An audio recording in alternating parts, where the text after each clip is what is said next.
Everybody, come on. Hello, ladies and gentlemen. This is the Legend Talk with the boss of swing, Chester Whitmore.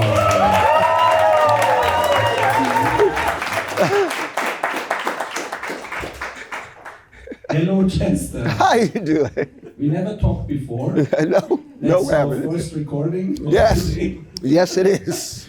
So, your career is spanning. You never heard that question maybe before? Never. I was first time. Yes, Spanning decades. yes. Would you like to take us again and again back to the very beginning as a dancer? Okay. I started off as a filmmaker and not a dancer. Never heard that before. You never heard that before? No. Never. You know, and being a filmmaker, you got to do documentaries.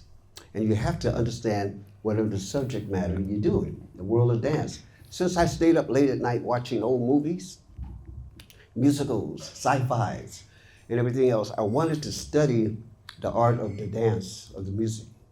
So I started to be a researcher at that time. I loved the dance, to see it, but I never thought of myself as a dancer. So I started to jump into it.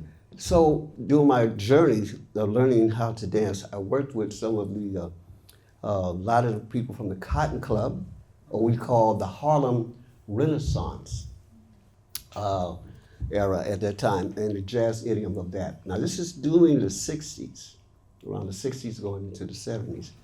And it was not, that style of music was not happening if you go to a nightclub or anything else. So I'm looking at these dances, and you know, that time was the Motown sound, you know, do the jerk, the monkey, the swim, pony, all of those dances. So I said, oh, that's nice, that's good too. I said, but I like this style of dancing because you know why? They really, in the old movies, it was fun. It was something fun. I said, that's the magic of something. I said, I want to know about that. You know, so during my journeys of learning, I had the pleasure of working with the one only great Mr. Fayard Nicholas of the Nicholas Brothers. And I met him by accident because he had a flat tire and I was the only one helping him out. And I helped him out, changed it, but I didn't know who he was at all at that time. And I said, oh man, he saw my tap dance shoes on, my handlebars, on my bicycles. In them days, we had the bicycles with the donut seats, you know, right around. And he saw my hand, he said, you're a tap dancer. I said, yeah, I'll take something. Yeah, man, come over to the house, I'll teach you. I said, sure, this guy.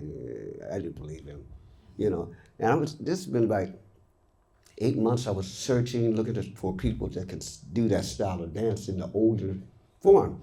And so my mother said, you know, you're getting frustrated. Why don't you take advantage of that gentleman's offer? I said, okay. And I went over his house, and I was taking tap, but it was not the type of tap dancing, you know, the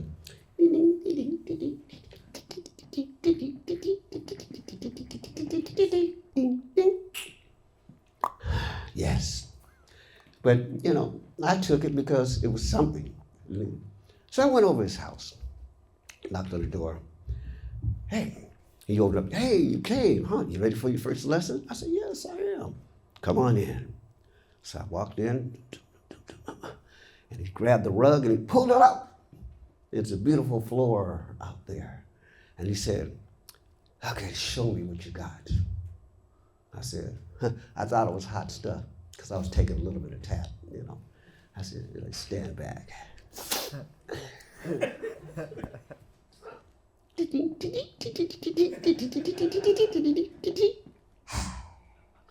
Yeah, I know it's good. What do you think? He looked at it and said, interesting. He said, try this. And he got on the floor.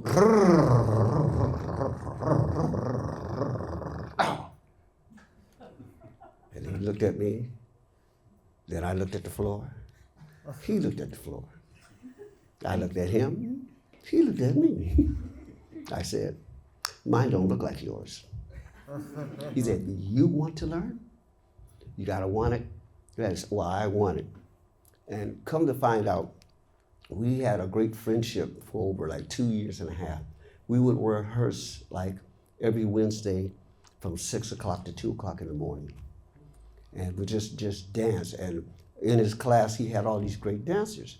He introduced me to a lot of his friends, not knowing these people that would come to the class were stars and on television, Jack Benny show, and all these musicals. And I looked at them, I said, these guys look familiar, but I was not putting it in my head, you know. And then late at night, of course, at nighttime, this movie came on. Now you gotta remember, the Afro-American performer was not always on television. It's you had to find it. And it was an all-black musical on that time. It was all black chorus line, black singers, black everything. I'm going, wow, what is this? And I'm looking at all these people, they're singing, they're dancing. At the end of the movie, these two guys come flying out in the air doing the splits. Bam, boom, boom, boom, boom, zip, bam. And I woke up the next morning and I said, hey, did you see that movie? What movie? These guys were doing all kinds. Yeah, man, you're dreaming that stuff, man. You're dreaming it. Because at that time, it wasn't existing out there on television. This went on for weeks. I went back to my class, and my teacher said, what's wrong with you?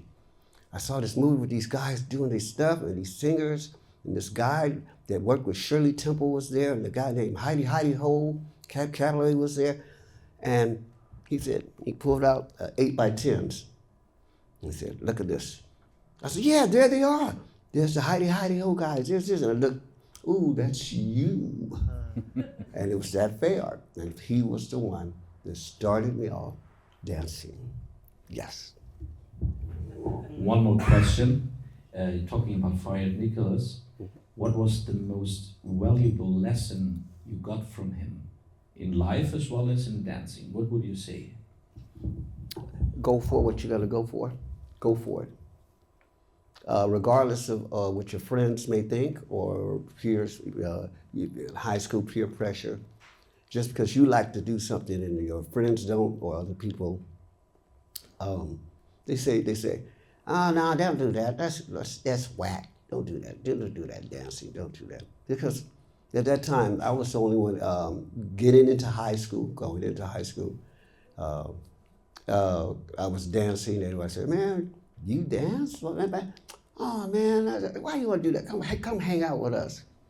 If I did hang out with them, I would have probably got in trouble or put in jail or drugged out or dead. But so I stuck to my guns, and I stuck to it, and I said, and between him and my mother, he said, whatever you be, you better be the best. If you're not gonna be the best, you'll be one of the best. Be in that field. Try to be in that field. So yeah, he gave me, and he saw a lot of stuff in me. He gave me my first job, and then he introduced me to a lot of other dancers, you know, great dancers. From tap dancing to Lindy Hop. I worked with people that I couldn't even imagine. I read them in the books. I don't know if you heard of Kersten Dunham. Great Kersten Dunham. I danced with her. I learned women chorus line dancing from Frances Neely. And I learned from Clarence Landry that worked with the Duke Ellington Orchestra. He did the show called Jump for Joy, where the incredible jazz for jazz or vernacular dances, Broadway shows like Jump for Joy, Night Train, Cool Train, Midnight Summer Swing. Different people. I worked with the Step Brothers, have worked with the Chocolatiers. These are names you probably don't know, but if you look them up, Chocolatiers was the first Afro-American trio dance group that brought jazz to China at that time. And that was in 1931. And they came back and they created, with Buck Clayton, with Count Basie's orchestra, they created the dance called the Peckin'. You do the peck. I've worked with that. I have worked with, Maria Bryan, Archie Savage, which was my first Lindy Hop teacher. And then, of course, started getting into more athletic. I did Afro-Cuban dances with Carlos Fluche. Got a chance to work with him. I did all the jumps and learned how to do jumps, leaps. I did acrobatics. I used to run on the side of the walls, back over. I used to jump over cars too, into splits in the middle of the street. So you told us now a story about how you learned to dance. We have very young people today in here, and we said, let's make this history talk a bit more interactive. Okay.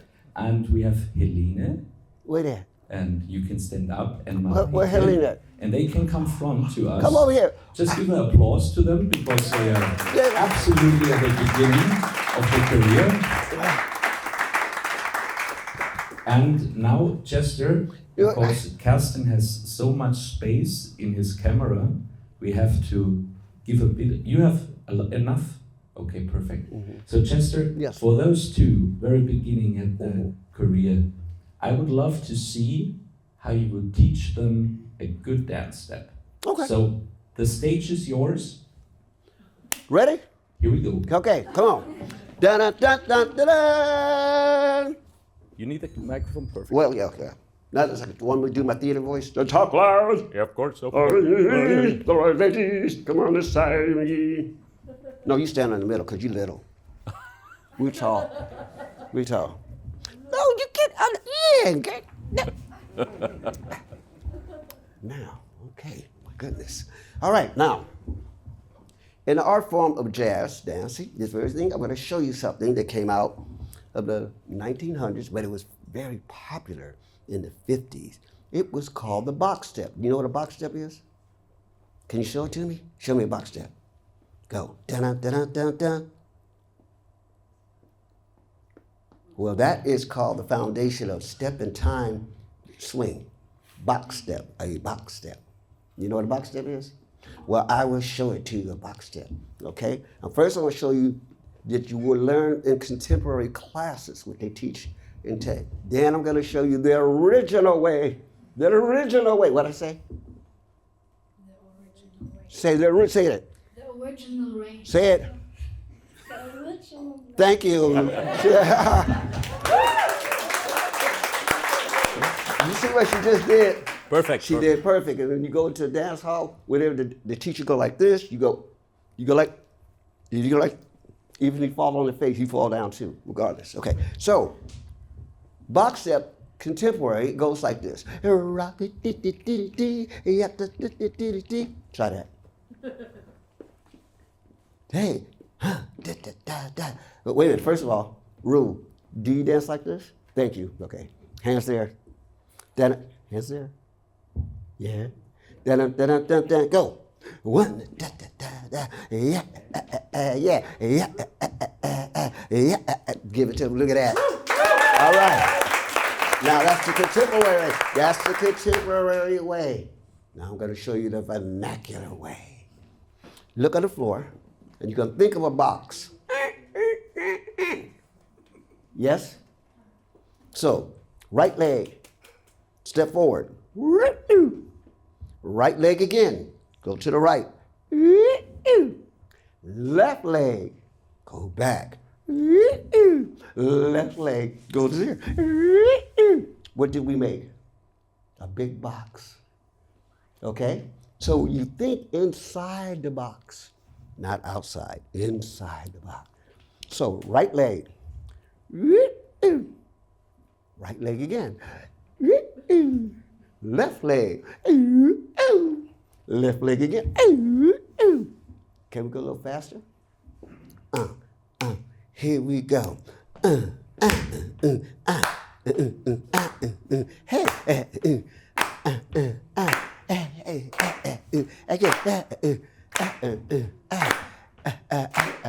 Last time.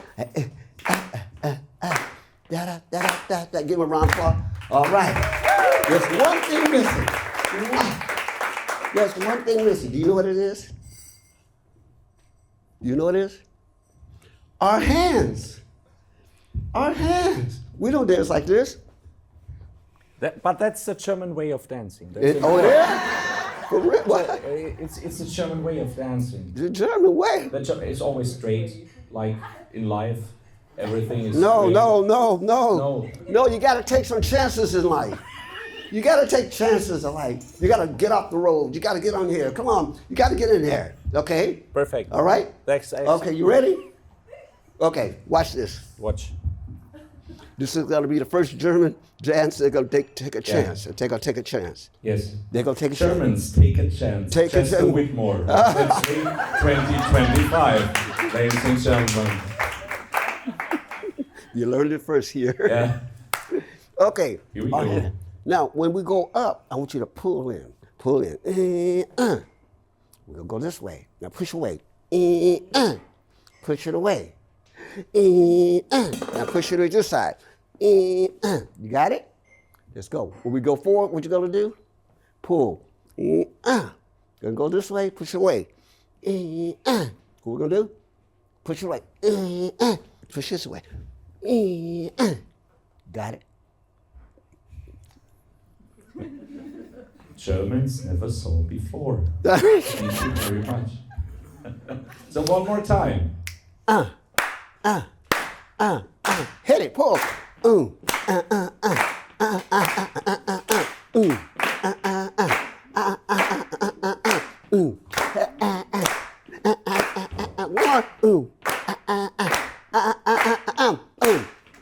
Big applause for Martinkenaite, Lina, and Chester Whitmore.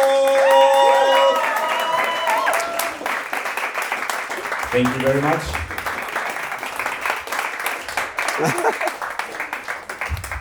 Usually for something like that, we offer you a cocktail in the Vintage Club bar, but that's not allowed today.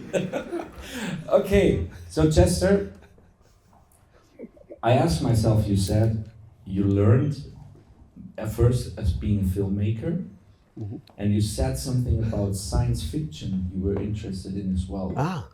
So if ever that happens, Star Wars is getting a musical. How would you dance Star Wars as a musical? You are now allowed to make the Darth Vader move. I give you the sound, and you can show us how Darth Vader but what is important? In the musical, everything is changed because everybody knows he's the father of Luke. So if there is something new for you, I'm sad. But that's why spoiler alert. that's why the musical is changed, and Darth Vader is a lovely guy from New York, lost his son, Luke, and is now walking through the Death Star, which is Life Star now, and you have to dance Darth Vader. You have 5 seconds. 5 seconds to think about it. Okay, wait a minute. 5 seconds. Can I read? The song is. Okay, all right. Okay. Okay, dude. Ladies and Go to the gentlemen, sonata. here is Darth Vader performed by Chester Whitmore. Okay. I have to count in. You got the music. You're the band. I'm the band. You're the. I could do it, but I need some music. Okay. I got So, it. 5, 6, 5, 6, 7, 8.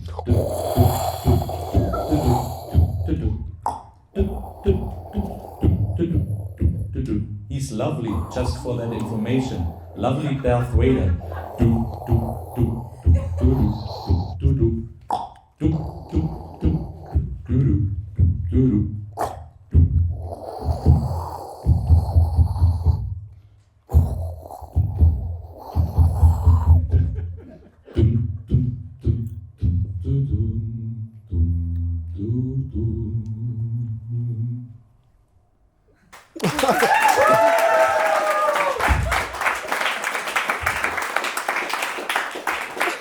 Thank you very much. The first history talk, you're dancing more than talking. But I like that quite much. Music by Johnny. Jolly B. Good is my name. Yeah, that's true. Perfect. See? And we are thinking about that we have jazz in your dance style, we have tap, we have swing. Like you're such diverse that you can almost do everything. Huh? But I ask myself, how would you give advice to develop your own style? Because sometimes we see he's a copy of him, he's a copy of her, or she's a copy of him. So what would you give us as advice to develop your very own style? You have to explore stuff. Of course, I see a lot of different styles of dance, and I like it. And I always ask myself, why do I like it? You know, and that's what makes you smart. Say, oh, I like it because she did this move like this, or he did this move. And that's cool, and everything else. And then all of a sudden, you have to figure out the habits which you would do. And you hear certain music. And then I find myself doing certain things like, oh, that's hilarious. What would I do? And I had to get inside myself as, what am I good in? And you knowing me, I tell the truth, even in school, I'm a goofball. I like goofing off, just having fun. And I said, so when I dance, I said, well, I'm gonna play with it, play with the step. You know, some people take a step and they take it very seriously. And it's good, you take it to learn it seriously. But I take it, you know, because some of the steps come easy, some of it doesn't. And I say, hey, I'm gonna play with this step and make it funny. And we call that eccentric dancing. And so I said, I want this step to fit my humor. So whenever I do a step, I don't just like to just do a step because it's there, technically. I can do that, but I like to do it telling a story, you know, with the hands, feet, face, eyes, whatever. Tell a story. And I like clowning around, you know. I even went on the stage one time, and the teacher said, you have to catch the audience attention. I said, how do you do that? I said, you got to catch them with a step or something, anything, movement. And so I asked my older teacher, Fay Art, and he said, I want you to upstage me this time. I said, upstage you. Do something to keep the audience looking, don't look at me, they got to look at you. So what I did was walk on the stage, and I rolled across the stage. I just laid on the floor, I rolled from one end. I really cannot imagine how that looks like, Chester. No, keep. I go, imagine somebody singing a great, beautiful, you know, beautiful song to somebody. And I'm going, roll, roll, roll, roll. And I need you in my roll, roll, roll. And I need you, roll, roll, roll. Get close to me. Second later, roll, roll, roll. Coming back. This went on for 2 minutes. And the people just go, they started to laugh.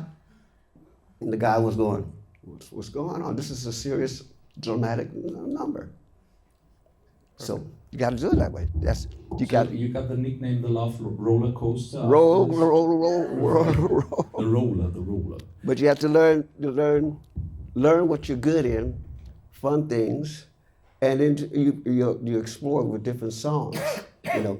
And when you hear a song, that makes your inner ear sharper. If it's going to be a dramatic song, comedy song, some are more or you know, tells a story, exciting, you know the levels of the dance what you're going to do, and so that's what I try to do. If I choreograph or if I do a dance, I hear certain things. I say, oh, unexpected. Let's do something different. Wow,